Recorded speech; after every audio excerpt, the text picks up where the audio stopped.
Did you pick up anything over here for me? Yes. Do I need to give you any of this stuff? Up to you. Okay, I I'll can't. make sure I ain't got Yeah. enough folks. Yes, ma'am. If you want me to take it back, I can. I think that's yours. Yeah. That's yours. You're supposed to keep that. Yep. And then there's something else in here that's not mine. I think that's yours. Yep. Okay. That, I keep this too? That's not mine. That's Dr. Okay. Patton's. Okay, though. Thank you.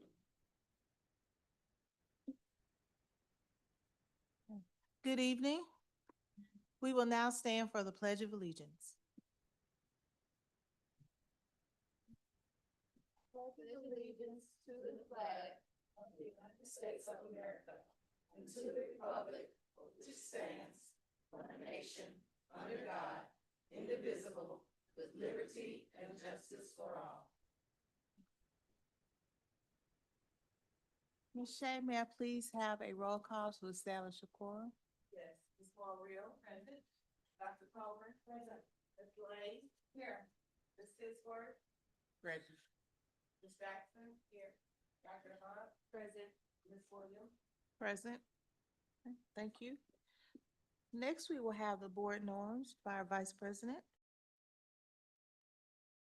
Hello, everybody. Board of Education norm. That's what please obtain. We will remember to put students at the center of every decision. Pause after someone speaks to hear all voices. Consider and respect all opinions without judgment. Strive to assume positive intentions from all members. The board will honor the board policy related to the implementation of Robert Rules of Order Policy BCB. Collective agreement. The board will honor policy BBF School Board Member Ethics. Use collective voices to reach decisions. Honor and respect the work of the board. Honoring and supporting the board decision at all times aligned with board policy and procedures.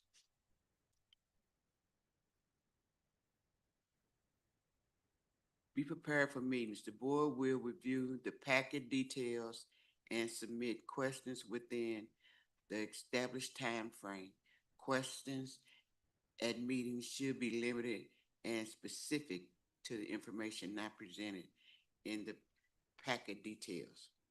No surprises at meetings. Extend courtesy for each member's question. Members of the board will arrive 10 minutes prior to the start of the meeting if possible. Administration will release board packets to the River Gordon School District Board of Education within the identified time frame. Not allow outside entities to dictate board actions. River Gordon School District Board Education decisions will be made based on facts, policy, and procedures, not individual opinions or requests. Educate and encourage the community to follow proper protocols for voicing concerns. policy KC-community engagement. And that's it. Thank you, Madam Vice President. Next, we will move to having a motion to approve the agenda. Madam President, prior to approving the agenda, I would like to move to amend the agenda by removing items E and G under items for discussion and items B and D under items for action.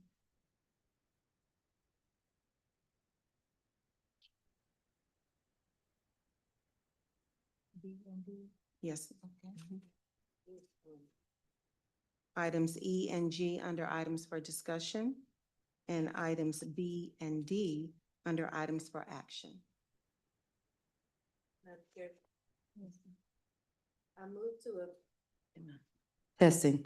I move to amend the agenda to remove items E and G under discussion and B and D under items for action. Okay, motion. Thank you. Okay. Has been moved by Dr. May to approve the agenda, however, removing items for discussion E and G and under items for action B and D, and it has been seconded by Ms. Moore Real. Is there any further discussion? Madam Chair, the motion was just to amend the agenda, then we can vote for the. It has been seconded by Ms. Moore Real. Any discussion? All in favor? Aye. Any opposed? Okay, motion carries. The agenda has been amended. Next, we will move to Riverview Excellence.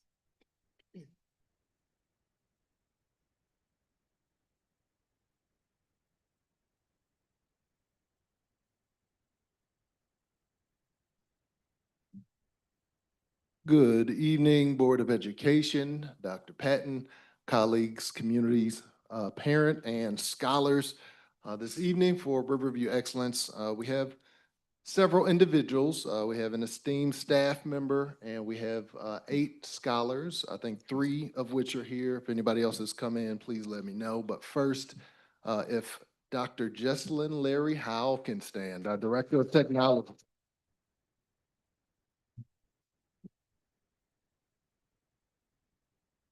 Dr. Jesselyn Larry Howe, again, she's our Director of Technology, well-loved, as you can hear by the applause. She was honored by her alma mater, Tougaloo College, and she was bestowed a great honor.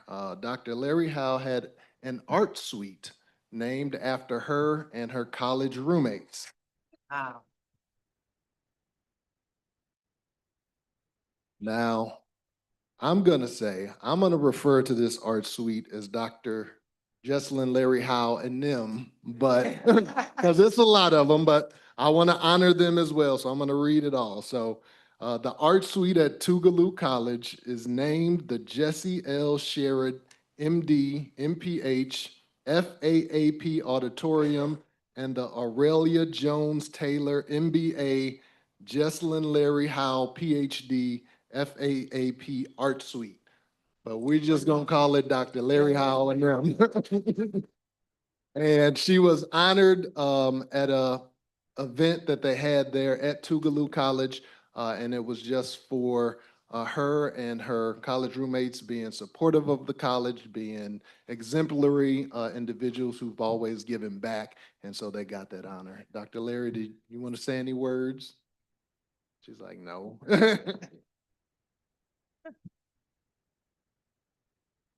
Thank you.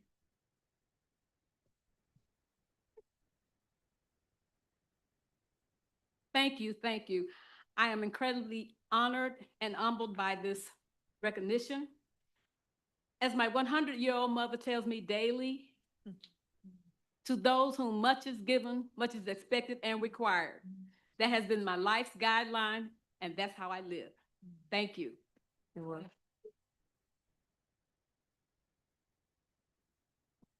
Dr. Larry, you should have wore your shiny shoes for this moment. You should have. And we also want to honor Dr. Larry for taking care of our scholars, for always providing the technology support and needs that the staff needs, that the scholars need. We know she has bought more Chromebooks than she ever cares to remember. And so we thank you for always putting out those fires when we have technology needs. You guys always jump into it. We do. And for our scholars, we have 8 amazing scholars who were finalists in the NCCU Martin Luther King Jr. Oratory Contest. Like I said, I think we have 3 here tonight, but I'm going to read all of their names. We have 4 from Central Middle School and 4 from LeMasters Elementary. So from LeMasters Elementary, we have Josiah M. Layla is here, Layla Mitchell, Marquita Moses, and Cayenne White. And then, and you guys can stand if I and turn around so I can see them. And come on up. We have Layla Mitchell's up here. Give her a round of applause. And Marquita Moses. Come on up. Yeah, you can stand up and we'll take a picture afterwards. And so these young ladies come because we do have an online audience, and so they want to see our scholars as well. Thank you. Yeah, they're fine. You could just right up here next to. They're like, I want to sit down. Get me off the spotlight. So they gave oratory speeches just on Dr. Martin Luther King and his legacy. They presented this past Saturday. Dr. Patton was there. We had several members of the community there, and they did a wonderful job. And so for the elementary, again, it was these 2 young ladies. Also, there were 2 other students that were named finalists. So we want to give them a round of applause. You guys can sit. You guys are like, let me get up out of here. You can have a seat for now. Okay, then- before you move on from, because I want to speak to, first of all, Riverview Gardens was very well represented. We had the most scholars there of any school. Let me say that. And our ladies that gave their MLK speeches, each one of them did an outstanding job. Yep. Riverview I was so proud. I was the crying proud mother. So to our students, excellent job. You guys represented Riverview Gardens in a very, very excellent way. You did an excellent job. I was so proud. And I do want to thank Ms. Clark, CMS principal, as well as Mr. Brown, LeMaster's principal, for being there as well. And Ebony was there. Ebony came out and she was taking pictures and videos. So Riverview Gardens was well represented. I was very happy, very happy.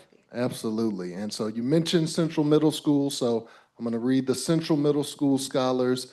Alana Friesen, who's not here today. Devin Colley was a finalist. Randall Craig Jr.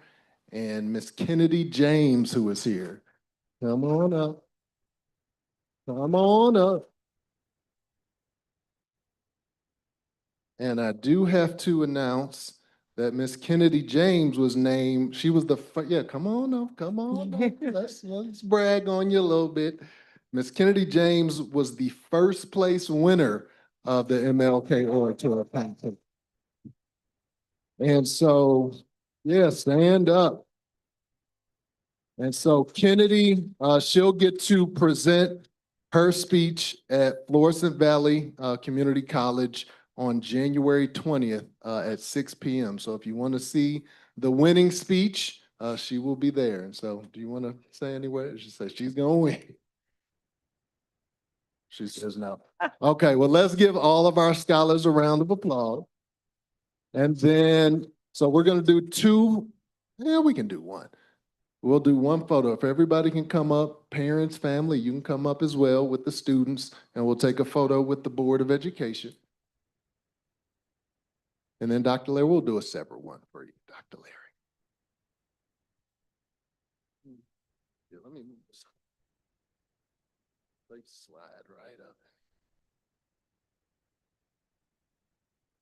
Mr. Brown?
And we will make sure the students who weren't able to make it, we'll get them their plaques and get them their T-shirts as well. But that concludes Riverview Exponents.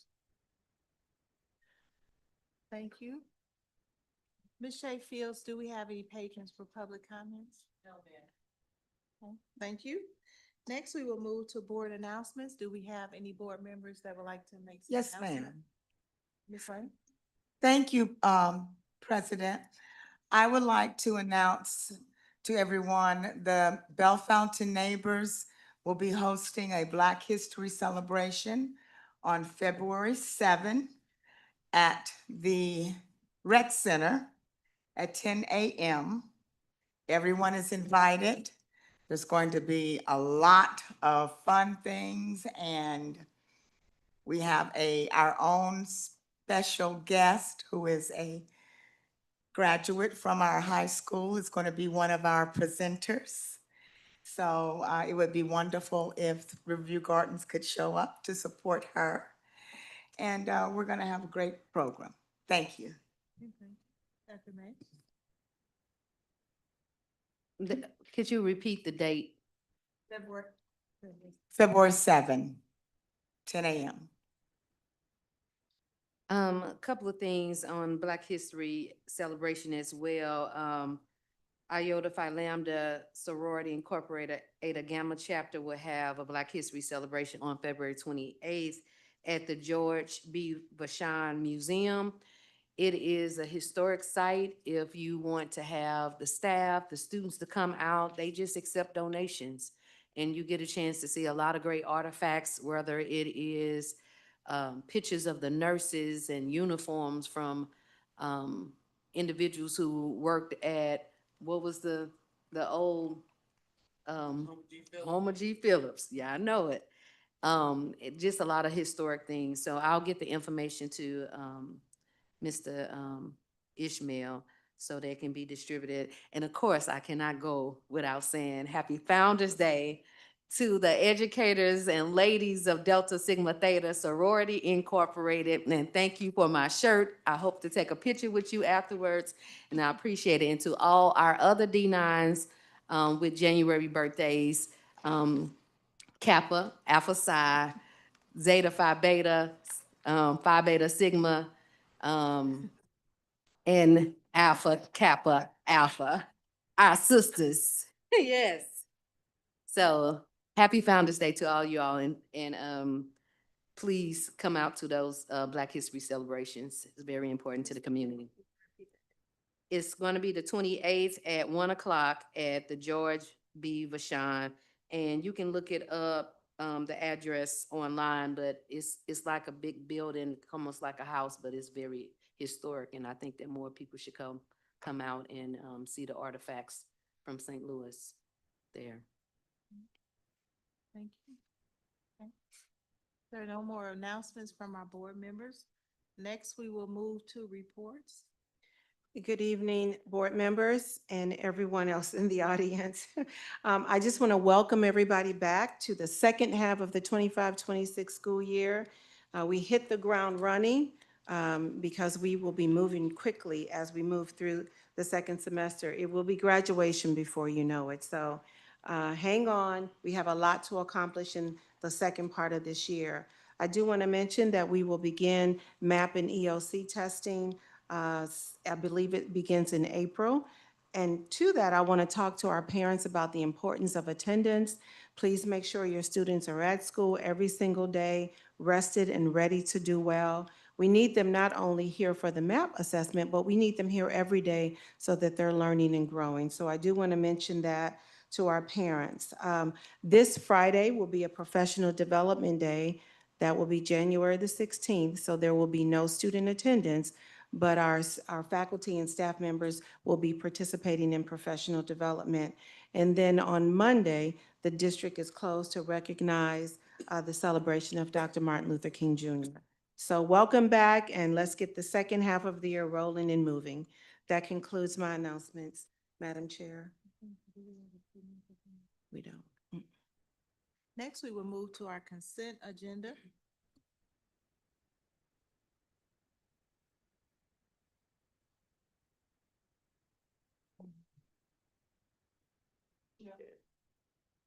Chair, I make a motion that we accept the consent agenda.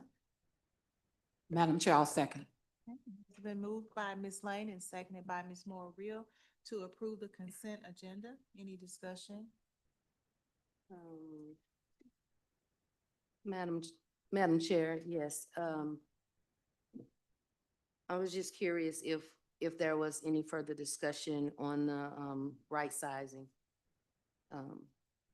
that the board wanted to continue before we voted on it. Did you want to have your question asked? Didn't we, All right.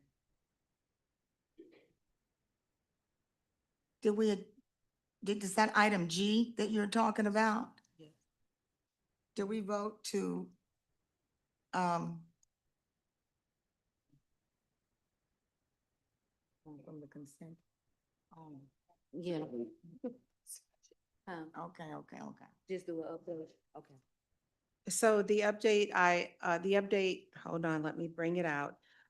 We will be, hold on one second. Let me pull it up. The staffing and organizational reductions initially said 15 FTE positions. It is 16 FTE positions. And the additional department reduction initially said 6 FTE positions. There are 4 FTE positions for a total of $5.3 million approximately being reduced from our finances.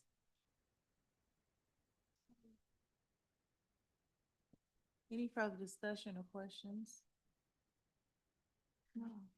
Dr. May?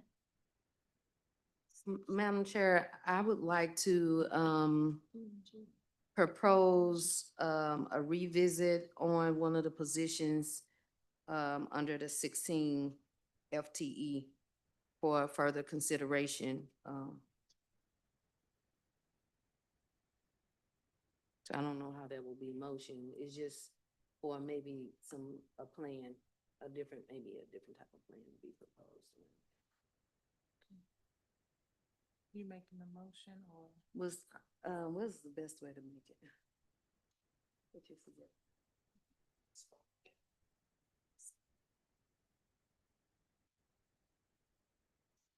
Well, I want to amend it.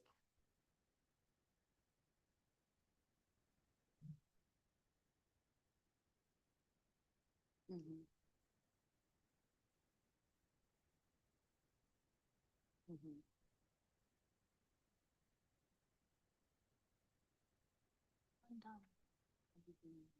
That's okay.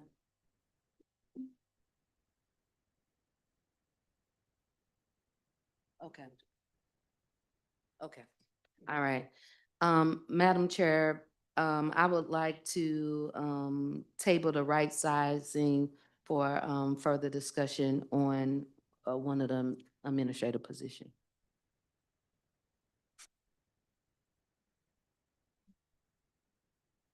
So just for clarification, because it is the entire plan, it was being recommended that we either address the entire plan or we table it. So that's why I was making a motion to table it.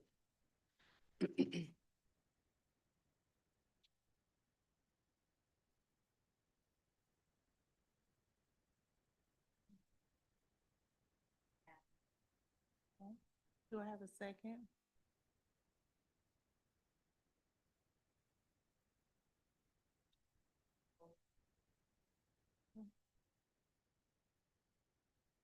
All right. Any further discussion on the motion to approve the consent agenda? There's a motion and second. There's no further discussion. All in favor? Aye. Any opposed? Oppose. All right. Motion passes. Next, we will move to our items for discussion. Dr. Patton.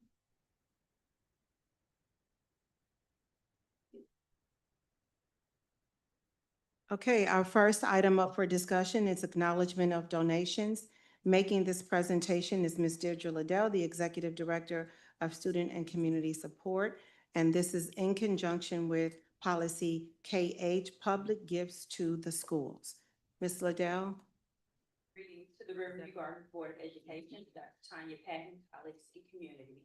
Donations play a vital role in the Riverview Gardens School District. They provide resources, programming, and other opportunities that go beyond what traditional funding can offer. They allow us to support scholars and families in meaningful ways through school supplies, clothing, and other food and enrichment items. We are fortunate to have many generous partnerships within the district and generous donors throughout the partnership. These collaborations help us meet a wide range of needs for our students and our school community as a whole.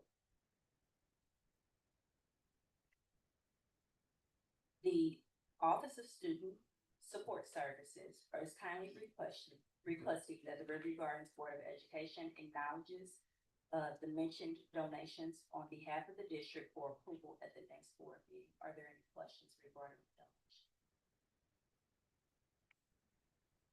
Okay, thank you, Ms. Liddell. Our next item up for discussion are policy recommendations.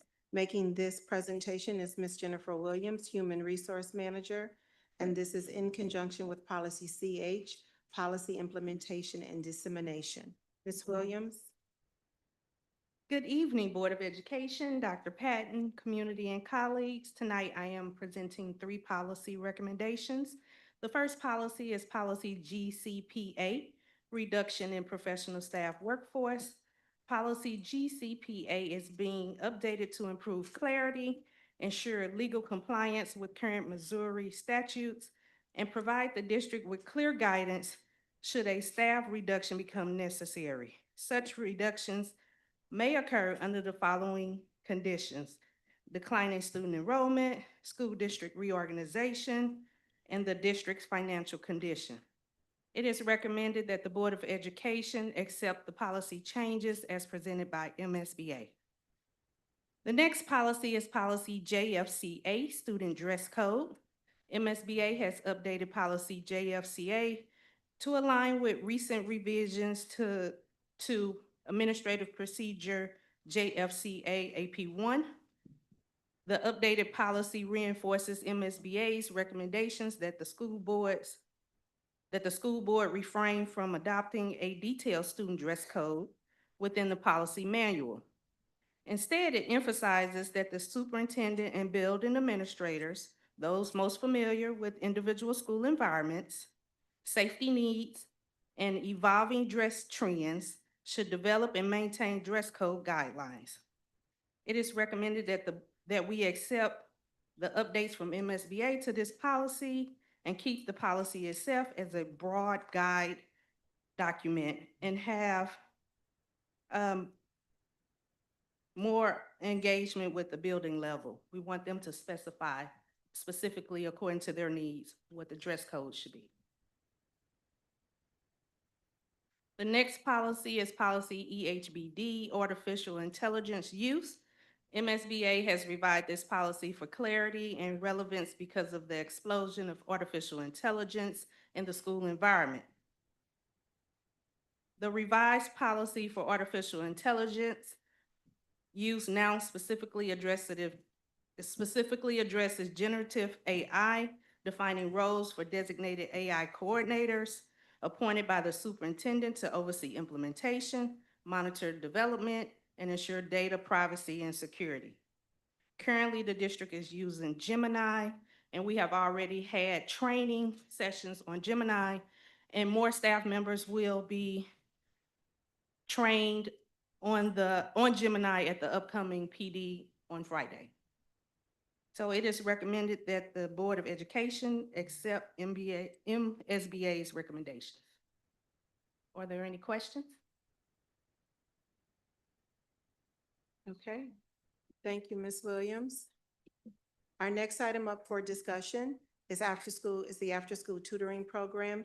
Making this presentation is Dr. Joel Ramsdale, the Assistant Superintendent of Curriculum and Instruction. And this is in conjunction with Policy IGAB, Instructional Interventions. Dr. Ramsdale? Good evening, President Williams, Board, Superintendent Patton, staff, community, friends. I am here to present the operational plan for our 25-26 after-school tutoring program, non-federal. This is a non-federally funded initiative and is designed with two very critical goals. First, to accelerate reading growth for our students with the highest needs. And second, to strictly fulfill state mandates for reading success plans under Senate Bill 681.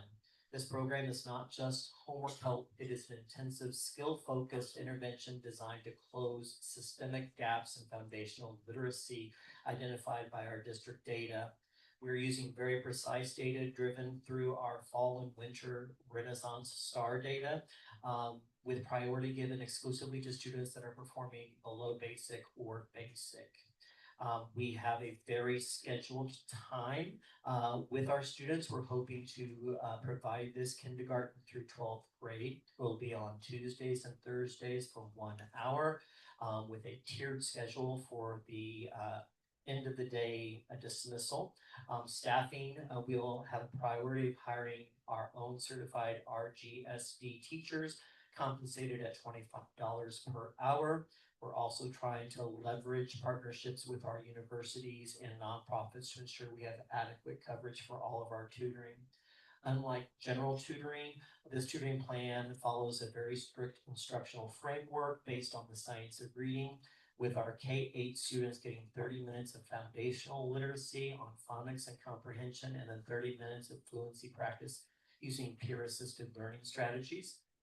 Our high school students will focus 40 minutes on targeted skills such as evidence analysis, inferencing, vocabulary, with the last 20 minutes being seminar discussion. We'll be using high quality resources we already have in-house, such as UFly 95% and Freckle. So there is no additional cost there, but it allows us to be research-based in how we approach phonemic awareness, etc. We do have two very lofty goals. To one, to increase the percentage of students reading at grade level as based on the spring STAR assessment by 10%, and then decreasing the number of students at below basic by 15%. To ensure we meet these goals, we'll build rigorous accountability measures into our after-school tutoring program, monitoring attendance, Freckle mastery data, STAR reading data, which will go home twice per month for the parents to be able to reflect on that with their students. In summary, this program represents a targeted investment in our most vulnerable readers. By combining statutory compliance with rigor, evidence-based instruction, we are positioned hopefully to make measurable gains in the area of literacy on our state assessments in spring of 2026. Any questions? Dr. May? Yes, I was just curious about the selection of tutors, what process you were using for that to have some type of alignment with, their skills or I guess some of the data that supports their success during the school day. So just like any job, if they do apply for the job, I'm going to send out an email to our administrators letting them know that this is approved, and hopefully they can make recommendations to teachers that they know are fully qualified, certified, and able to handle that extra responsibility after school. How will you ensure that the parents are going to support this program and what is their responsibility? So that is a great question. There is after-school busing that is provided. The only compliance that we are hoping for and support with the families is one, they are allowing their student to enroll and stay after school. If we're saying to them, your child has a need, they have a reading success plan, they've scored basic or below basic, and we want to help. We're hoping that they'll be accepting of that and supportive of that. We'll send home those bi-monthly reports from STAR that and Freckles saying, here's where your child is growing. We'll also send home the links to Freckles so they continue that practice at home, so a parent can support at home if they have Wi-Fi and a device. Okay. I didn't read, are there a number, you have a maximum number of students? I would have to look that up because I have summer school numbers in my head right now, so I would have to look that up. But we want as many as possible. Absolutely. Okay, thank you. And Dr. Ramsdell, we are reaching specifically out to those families, letter, calls, things like that. Absolutely. Great. And Dr. Ramsdale, when is the schedule to start and how long will the program run? It runs February,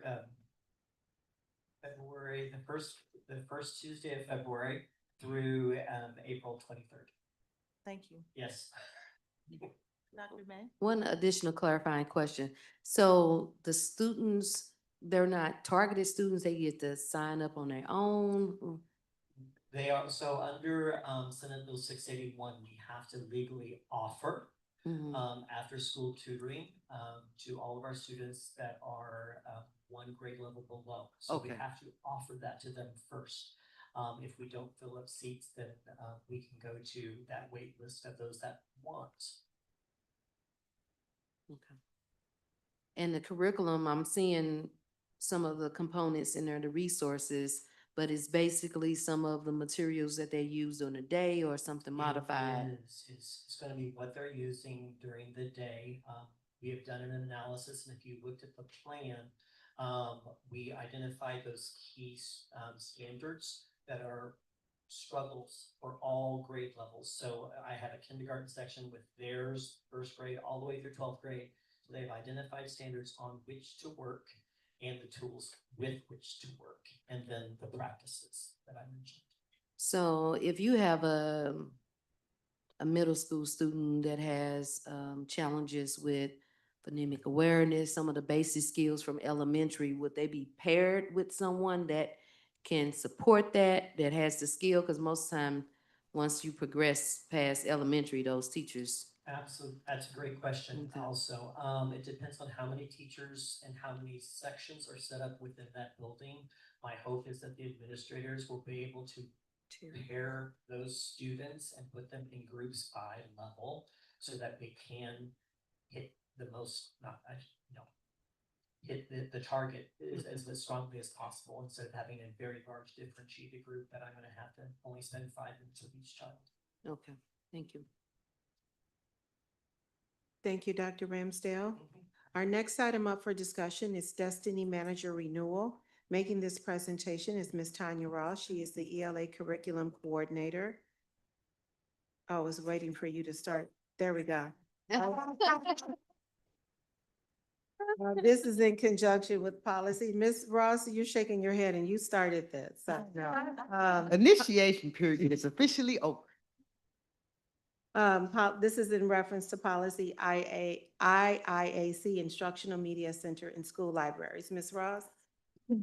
Good evening, the Board of Education, our Superintendent, Dr. Patton, colleagues, and the school community. Tonight, I'm offering up for discussion and approval the renewal of Destiny Manager. Destiny Manager is our management system that houses our inventory for our library media centers across the district. In addition, we have a platform built inside Destiny Manager called Title Peak, which provides small summaries different ideas and blurbs from authors, just little snippets to kind of pique the students' interest in a particular book. Even though our librarians are well abreast, it does kind of give them a cheat sheet and a cheat sheet for our students, what the books are about, the genre, background knowledge about a particular content or focus area. And so both of those pieces, the managing system and the title peak that works inside of Destiny Manager, work together to promote literacy for our scholars.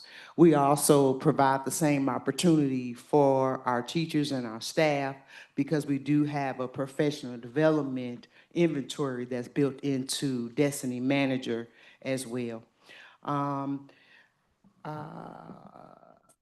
this particular item is budgeted. It is not to exceed the 17,000, let's say $500.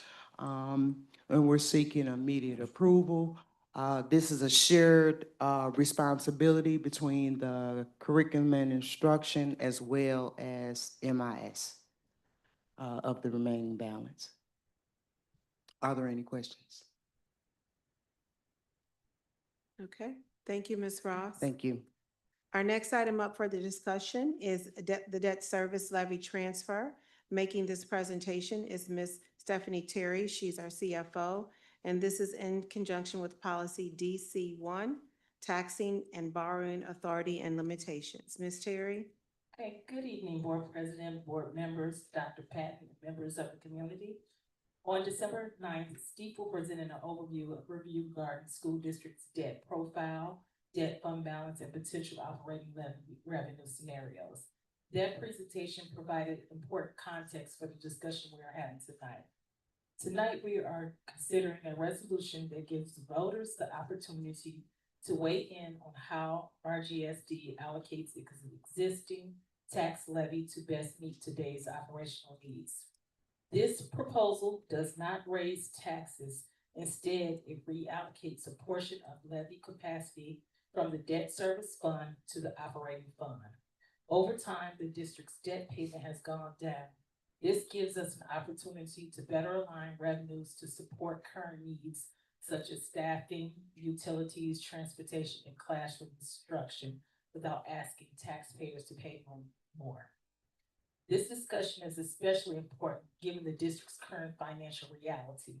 This year, RGSD experienced a reduction of approximately $1,024,916 in revenue due to the difference between estimated student attendance and actual attendance reported to the state last year. This adjustment reflects enrollment and attendance trends, not overspending, but it has reduced available operating revenue and increased pressures on day-to-day operations. If approved by voters, a 20-cent increase to the operating levy would be fully offset by a reduction in the debt service levy.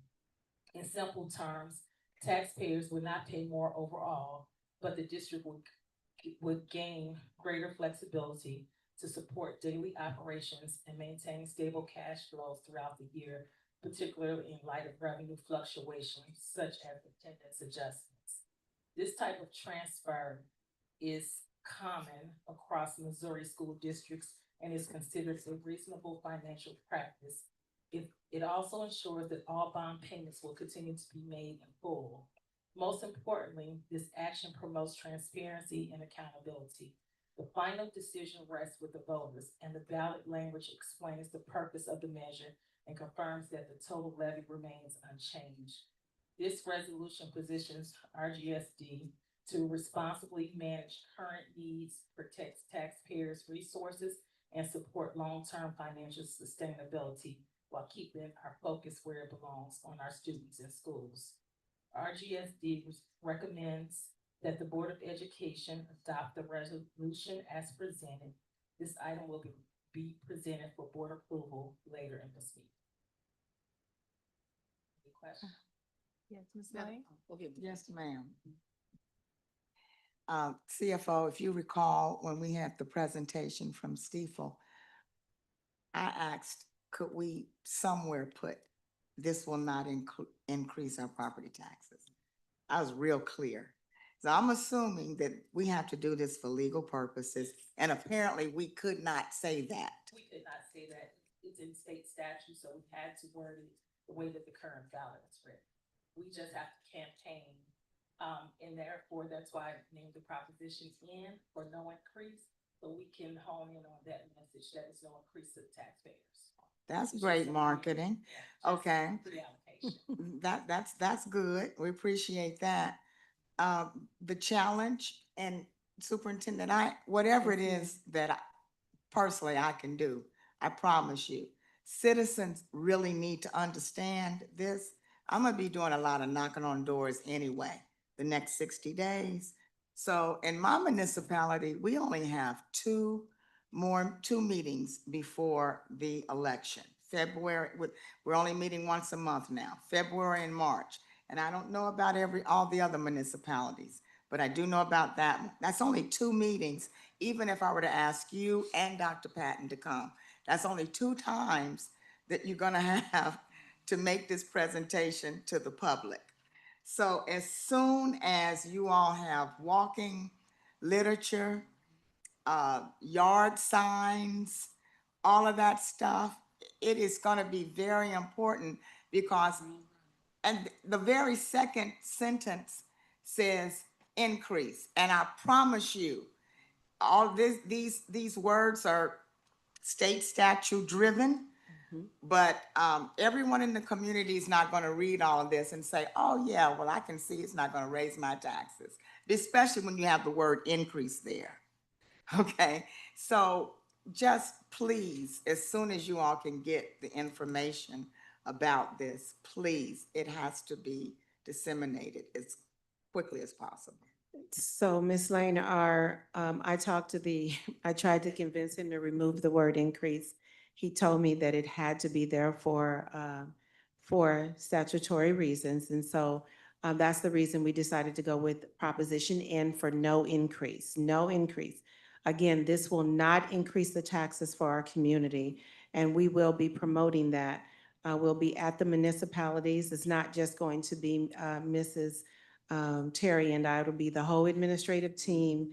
Everybody will be, we will recruit our building principals to make sure that they are making sure it's in their newsletters. We just have to make sure we get this out, that this is a no tax, that we are not raising taxes on our community. So trust me, I kept him on the phone. I questioned him, and Ms. Terry was laughing because I questioned him 19 different ways to say, can we remove the word increase? And he told me that we could not.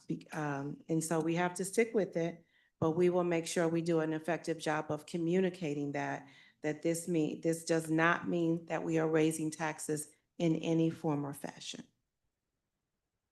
Can we add I after N, or does it have to only be one letter? One letter or a number. NI says no increase. I tried to put proposition no increase. He wouldn't let me do that either. Yeah, so my thing is, I guess I'm riding on Wanda's coattail here. Is there a suggested, spiel, for lack of a better word, that you can suggest that we use to convey that? Yes, ma'am. We will get that out to everybody, all of our board members, as well as everybody within our district. Yeah, I think it's proper to say that we will inform and not campaign. Inform. We're informing. That's what And we're not doing, Dr. campaign. May. Inform. Thank you. Thank you, Dr. Bay. Go for it. So Dr. Patton and Ishmael, do we have a slogan yet?